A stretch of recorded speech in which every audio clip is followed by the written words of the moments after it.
حسبنا اللہ نعم المولا ونعم النصير بسم الله الرحمن الرحيم الحمد لله الذي خلق الخلائق بقدرته ونشر الرياح برحمته وابتدى بالسرور ميدان أرضه والصلاة والسلام والتحية والإكرام على جد الحسنين سيدي الشباب أهل الجنة أبي القاسم محمد اللهم صل على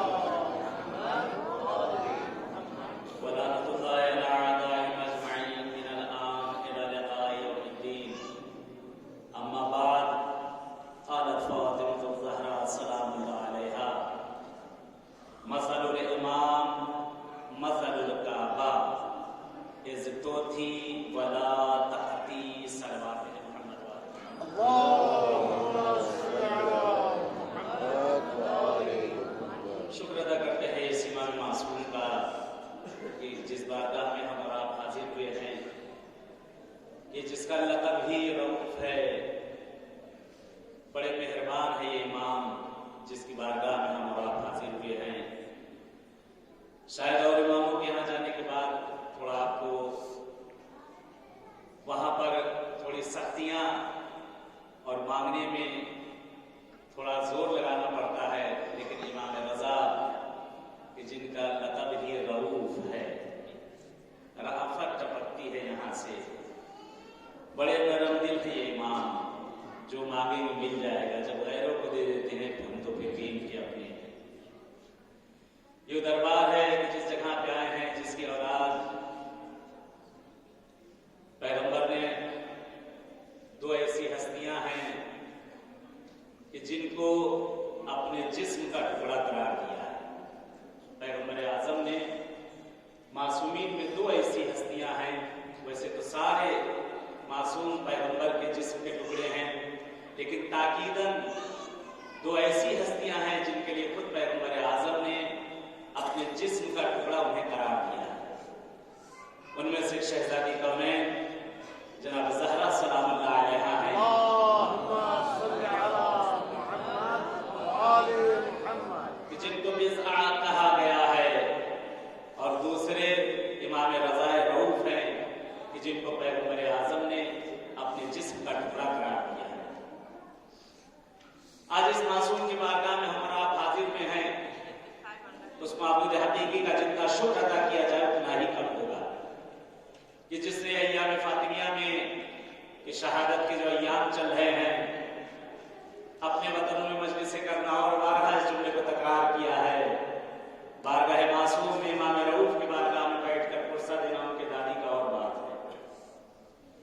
شہزادی کونین فرماتی ہیں کہ مثل الامام مثل الکعبہ،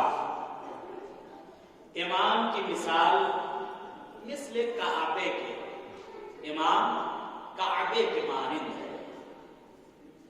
بہت بڑا جملہ ہے شہزادی کا، کیونکہ آج کا موضوع بحث بھی جو ہمارا ہے کہ حضرت زہرا نبوت اور امامت کا محور، انشاءاللہ اسی پہ تھوڑی دیر گفتگو ہوگی۔ شہزادی کونین نے ائمہ معصومین کو عجیب مثال دی ہے۔ شہزادی فرماتی ہیں کہ مثل الامام مثل الکعبہ، امام کی مثال ایسے ہی ہے جیسے کعبہ۔ لوگ کعبے کی طرف جاتے ہیں، کعبے کے حج کے لیے جاتے ہیں، حدیث آگے بڑھی، شہزادی فرماتے ہیں وَإِذْ تُؤْتِي وَلَا تَأْتِي، لوگ کعبے کے پاس جاتے ہیں، کعبہ لوگوں کے پاس نہیں آتا۔ شہزادی نے فرمایا کہ امام مثل کعبے کے مانند ہے، کہ تم کو امام کے ارد گرد رہنا ہوگا۔ اگر امام کے پاس رہے تو امان میں رہے، جس طرح کعبے کے لیے ہے، سرزمین کعبے کے لیے، مکے کے لیے، کہ اس زمین کے اوپر اگر انسان پہنچ گیا تو وہ امان میں ہے، اسے امان ہی امان ہے۔ کہتے وہ ایسی مقدس زمین ہے کہ جہاں پر ایک چونٹی بھی اگر ماری جائے تو اس کے بکرے کو وہاں برابر میں بکرا کاٹنا پڑ جاتا ہے۔ اتنی مقدس زمین ہے کہ جہاں خون خرابے کو حرام قرار دیا گیا ہے،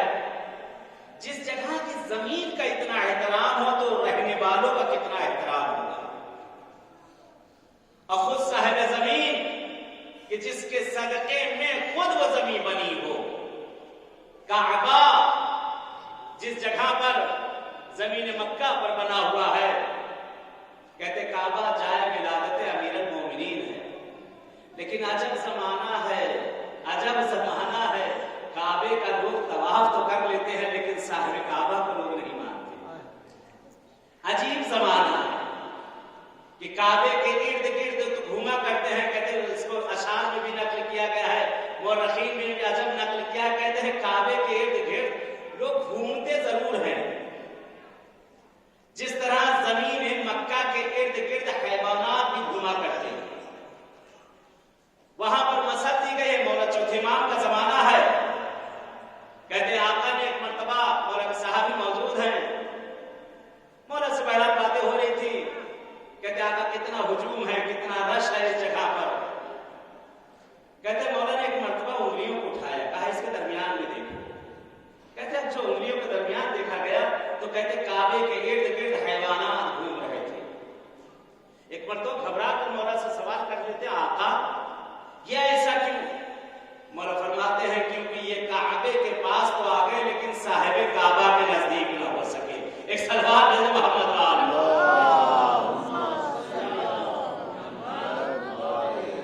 ایک اس سے بہتر سلوات بھیجو محمد وآل محمد.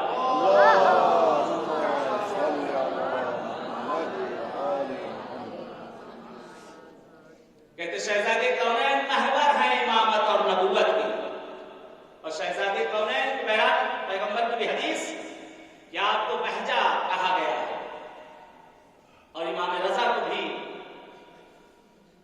ادھر چوتھے امام نے دکھایا تھا کعبے کے اندر کون لوگ طواف کر رہے ہیں، کون گھوم رہے ہیں. کہتے ہیں بہت مشہور واقعہ ہے، امام رضا کی بارگاہ میں آپ لوگ بیٹھے ہیں، ایک صحن ہے جس کا نام صحن انقلاب ہے.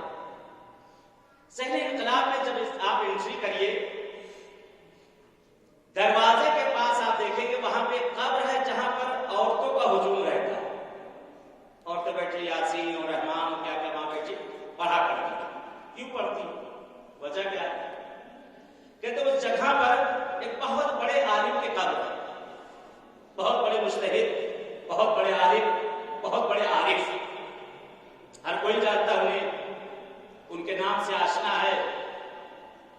شیخ حسن علی نخودگی اصفہانی، بہت بڑے عالم تھے. اسی واقعے سے تطبیق جو معصوم نے کعبے میں دکھایا تھا. شیخ حسن علی نخودگی برابر ان کی ایک وصیت بھی تھی کہ جنہوں نے وصیت کی تھی کہ جب میں مر جاؤں مجھے اس دروازے کے فلاں دروازے کے نزدیک مجھ کو دفن کیا جائے. کیوں؟ وجہ کیا تھی؟ مجھے کیوں وہاں پر دفن کیا جائے؟ اس چیز کی بھی اور وضاحت کریں. شیخ حسن علی نخودگی وہ عالم ہیں، وہ مجتہد ہیں کہ جنہوں نے وصیت کی تھی کہ میرے مرنے کے بعد مجھے 20 میٹر قبر کے اندر دفن کیا جائے. 20 میٹر گہرا، 20 میٹر قبر کے اندر دفن. لوگ ہنس رہے تھے جیسے ہم لوگ ہنس رہے ہیں. 20 میٹر کہیں انسان کو دفن کیا جاتا ہے؟ 20 میٹر کہیں قبر بنتی ہے؟ کہا نہیں، اس سے کم مجھے دفن نہ کیا جائے. میری قبر جو بنائی جائے 20 میٹر مجھے قبر کے اندر گہرائی میں مجھے دفن کیا جائے. کہتے ان کے مرنے کے بعد درم 1 صدی گزرنے والی ہے تقریباً، یا صدی ہو گئی ہوگی. اب انکشاف ہوا، اب کھلا جائے. آپ نے دیکھا ہوگا کہ صحن انقلاب کے نیچے بڑا ایک ہال بنایا گیا. صحن انقلاب پہلے وہاں پر قبرستان تھا، قبریں تھی وہاں پر. صحن انقلاب کے نیچے ایک ہال بنایا گیا ہے. جیسے اس کے اوپر چھت ہے، چھت کے بیچ میں یہ ہال ہے. اس ہال کو بنانے کے لیے یہاں بڑا اگر مٹی ہے، کوئی چیز رکاوٹیں، اس کو خالی کرنا پڑے گا. پھر اس کے اوپر چھت ہوگی، پھر اوپر چھت ہوگی، یہ نیچے خالی کرنا پڑے گا. جہاں پہ ان کی قبر، اوپر صحن، یہ نیچے خالی کیا ہے، ہال بنا. قبر ان کی کتنی؟ کہا 20 میٹر مجھے قبر میں دفن کیا جائے. ایک یہ کھدائی ہوئی زائرین کی، پھر بھی ان کی قبر زمین میں محفوظ. دوسری کھدائی ہوئی، اس کے نیچے پارکنگ، محفوظ, تیسری کھدائی جہاں گاڑیاں وغیرہ نیچے جا کر کھڑی ہوتی ہیں پھر بھی ان کی قبر محفوظ. انکشاف اب ہوا مرنے کے بعد کہ کیوں وصیت کی تھی. اگر قبر اوپر نہیں ہوتی تو جو پہلی کھدائی ہوئی تھی گئی قبر, پھر بھی اگر بچی. اگر اس کے بعد جو دوسری کھدائی جو گاڑیاں چلتی ہیں پھر بھی گئی. اگر پھر بھی بچی تھی جو تیسری کھدائی پھر بھی گئی.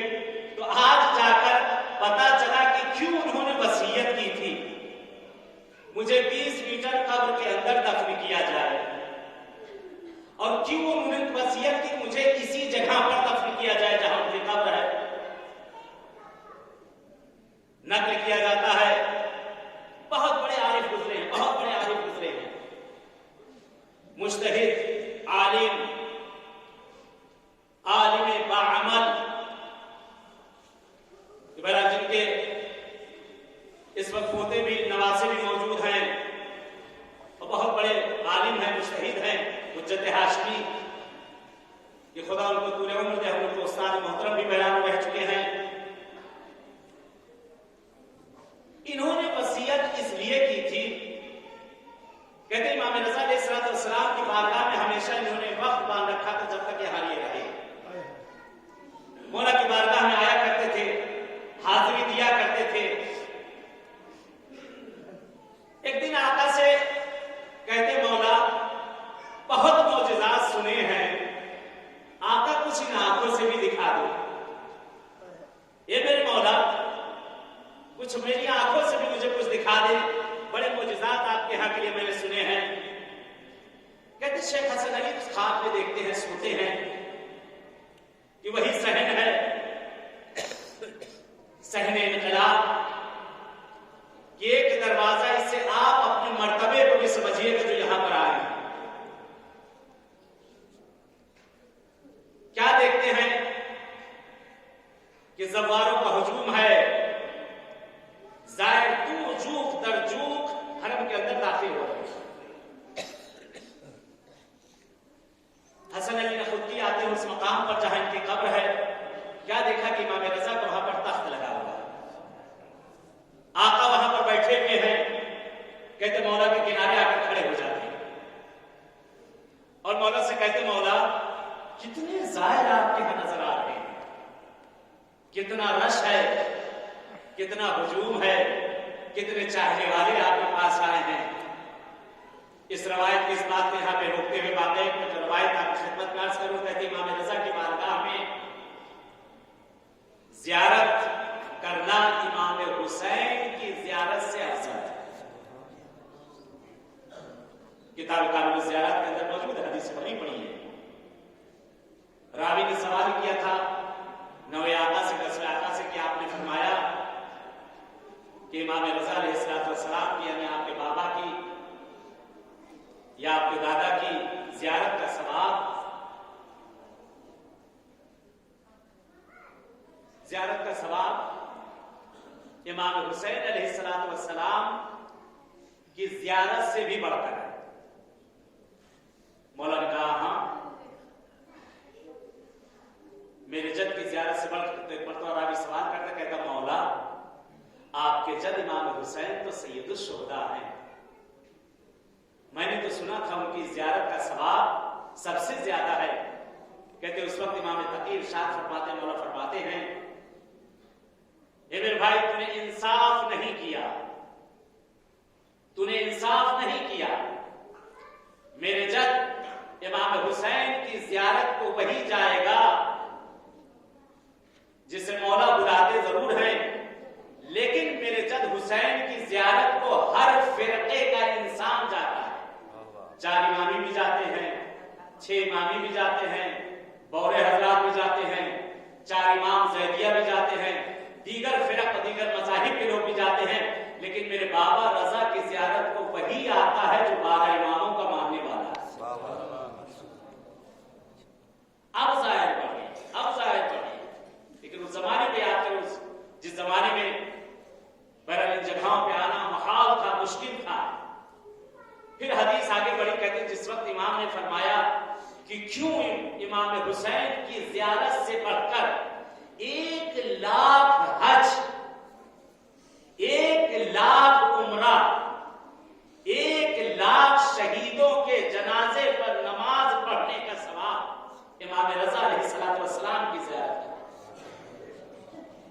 ایک صلوات بھیجے محمد والا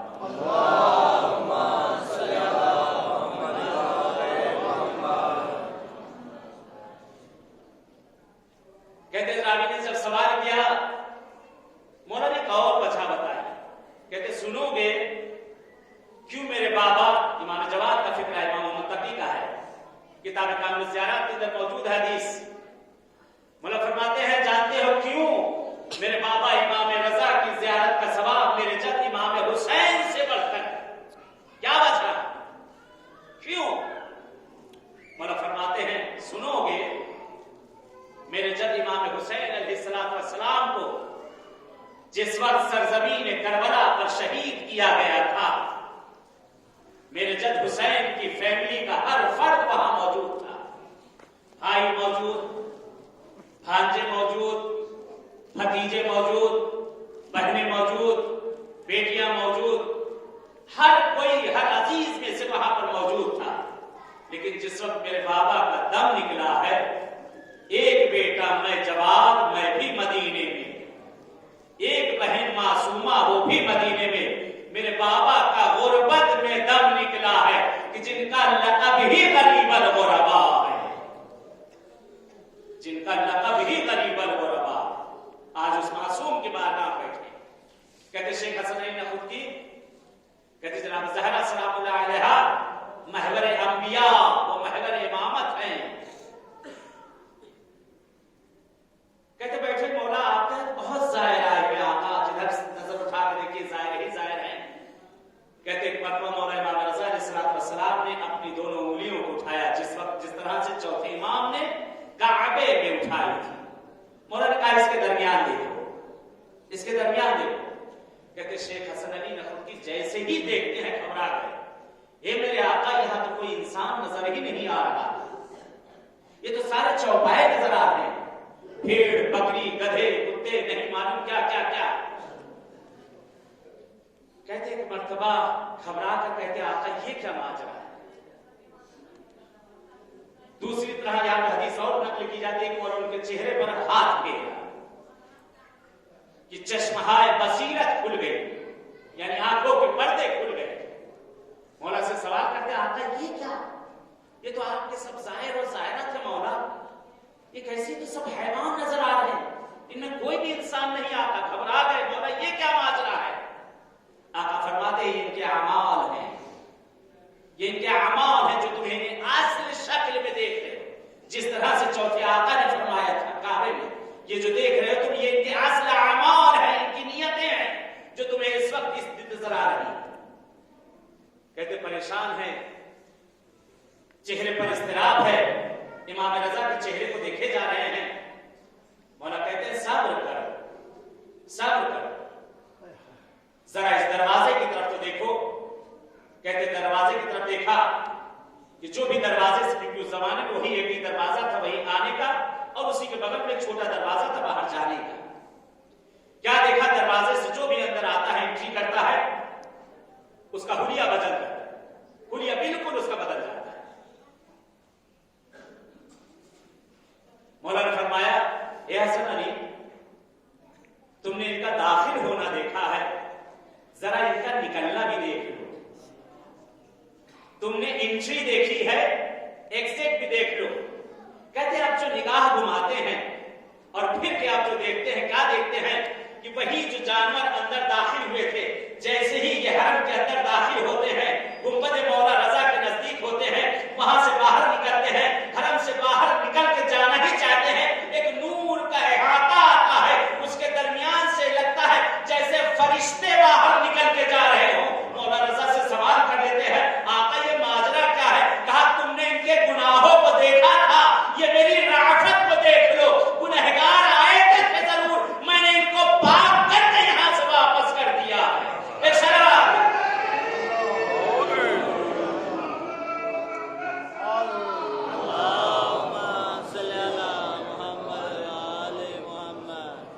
بڑے کریم ہیں یہ آقا جن کی بارگاہ میں ہم اور آپ بیٹھے ہیں.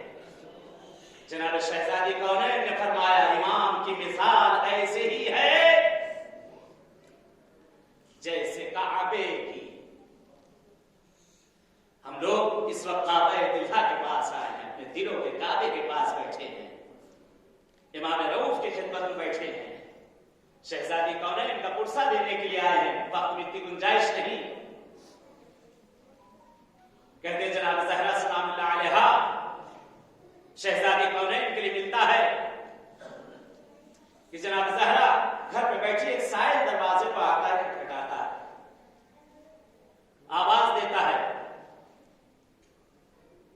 کہ آپ کے گھر پر اگر کچھ ہو تو مجھے دے دیجیے، میرے بچے بھوکے ہیں۔ شہزادی کونین نے گھر کے ہر گوشے میں تلاش کیا، کچھ نظر نہ آیا، کیونکہ زہرا کے گھر پہ بھی فاقے ہو رہے تھے، شہزادی کو کچھ نظر نہ آیا۔ شہزادی حجرے میں جاتی ہیں، اپنی چادر کو نکال کے لاتی ہیں، لانے کے بعد جناب سلمان کو دیتی ہیں۔ کہتے ہیں جناب سلمان کو چادر دی گئی، شہزادی فرماتی ہے سلمان جاؤ اسے بیچ کر لے آؤ تاکہ اس فقیر کی میں احتیاج کو پورا کر سکوں۔ جناب زہرا سلام اللہ علیہا نے سلمان کو چادر دے دی۔ تھوڑا سا تصور کی شرط ہے، سلمان نے شہزادی کی چادر کو اپنے کاندھوں پر رکھ لیا، بازار کی طرف سلمان چل دیے۔ سلمان کی زبان میں جرأت نہیں کہ کہیں کون زہرا کی چادر کو خریدے گا۔ غیرت سلمان بھی گوارا نہیں کر رہی ہے، زبان سلمان کی نہیں کھل رہی ہے۔ کہے سلمان چپ چاپ اپنے کاندھے پر شہزادی کونین کی چادر کو رکھے ہوئے بازار کی طرف جا رہے ہیں۔ کہتے سلمان کا گزر ایک گھر کی طرف سے ہوا، ایک یہودی کا گھر تھا۔ کہتے یہودی کی نگاہ سلمان پر پڑ گئی، بھاگا بھاگا سلمان کے پاس آ گئے، سلمان کہاں جا رہے ہو؟ کہا اس چادر کو فروخت کرنے کے لیے جا رہا ہوں۔ کہتے رکو سلمان، میں اس چادر کو لینا چاہتا ہوں۔ یہ سلمان میں اس چادر کو لینا چاہتا ہوں، کیا اس چادر کو تم مجھے دے دو گے؟ سلمان کہتے ہاں اس چادر کو میں تمہیں دے دوں گا، قیمت بہرحال جو بھی جنرل سلمان نے بتائی اس یہودی نے کہا میں دینے کے لیے تیار ہوں، لیکن ایک شرط ہے سلمان، صبر کرو میں گھر سے اندر سے آتا ہوں۔ کہتے یہودی اپنے گھر کے اندر گیا، جانے کے بعد ایک کپڑا لے کر آتا ہے، کہتا ہے سلمان اس چادر کو اس کپڑے میں رکھ دو، تھوڑی دیر رکو میں اس کی قیمت کو ادا کر دوں گا، اجازت ہے میں اس چادر کو اپنے گھر میں لے کر چلا جاؤں؟ کہتے جناب سلمان کہتے اجازت ہے۔ کہتے ایک مرتبہ یہ شخص اندر جاتا ہے اور کتابوں میں ڈھونڈنا شروع کرتا ہے، اسے اپنے اجداد سے کتاب ملی، ایک مرتبہ اس کتاب کے اوراق گردانی کرتا ہے، پنوں کو کھولتا ہے، ایک جگہ پہ جا کر اس کا ہاتھ رک گیا، اس نے چادر کو سامنے رکھ دیا اور اس عبارت کو پڑھنا شروع کیا۔ کہتے ایک مرتبہ اس کا دل بھرا ہے، کتاب کو لیا، چادر کو اس کپڑے میں سمیٹا اور باہر نکل کے آتا ہے۔ سلمان کہتے ہیں اس کی قیمت مجھے دے دو، کوئی انتظار کر رہا ہے۔ کہتا ہے قیمت میں نہیں دوں گا۔ کہا چادر مجھے دے دو، کہا چادر بھی نہیں دوں گا۔ کہا بھائی تم نے مجھ سے چادر لی ہے، یا چادر دے دے یا قیمت دے دے؟ کہا دونوں نہیں دوں گا، اپنے رسول کے پاس چلو، میں ان کے سامنے چل کر اس کی قیمت کو ادا کروں گا۔ کہتا اس کپڑے میں چادر زہرا کو چھپائے ہوئے لے کر چلا یہودی، پیغمبر اعظم ہے، مسجد میں بیٹھے ہوئے ہیں، جناب رسول خدا کے سامنے آتا ہے۔ آنے کے بعد اس نے ایک مرتبہ چادر زہرا کو رکھ دیا وہاں پر اور کتاب کھولتا ہے، اور کھولنے کے بعد کہتا ہے کہ کیا یہ چادر آپ کی بیٹی زہرا کی ہے؟ کہتے پیغمبر کی آنکھیں اشکبار ہو گئی، کہتے ہاں یہ میری بیٹی زہرا کی چادر ہے، یہ میری بیٹی زہرا کی چادر ہے۔ کہتا واللہ میں نے جس کتاب میں پڑھا ہے ہو بہو لفظ بلفظ جو پڑھا ہے وہی میرے سامنے ہے، کہ جو بھی اس چادر کو خریدے گا دین و دنیا کا وہ مالک ہوگا، اور بہشت میں جو اس کا مقام ہوگا اس تک کوئی پہنچ نہ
آخری جملہ آخری فکر یاد کروں.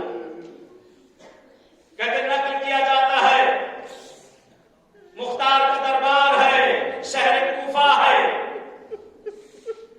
ایک شخص کو صاحب مناقب اپنی کتاب میں نقل کرتے ہیں. ایک شخص کو لایا گیا، لا کر مختار کے سامنے کھڑا کر دیا گیا. جناب مختار پوچھتے یہ کون ہے؟ وہ کہتا ہے میں بے گناہ ہوں، میں بے گناہ ہوں. جو شخص لے کر آیا تھا وہ کہتا ہے کہ مختار یہ امیر یہ کربلا میں تھا. کہتے مختار سوال کرتے ہیں تو نے کربلا میں کیا کیا؟ کیا تو نے میرے آقا حسین کو شہید کرنے میں مدد کی؟ کہتا نہیں میں نے کچھ نہیں کیا. امیر پوچھتے ہیں کیا تو نے اکبر کی شہادت میں مدد کی؟ کہتا امیر میں نے وہ بھی نہیں کیا. کہتے کیا تو نے قاسم کی شہادت میں کوئی مدد کی؟ کہتا میں نے وہ بھی نہیں کیا.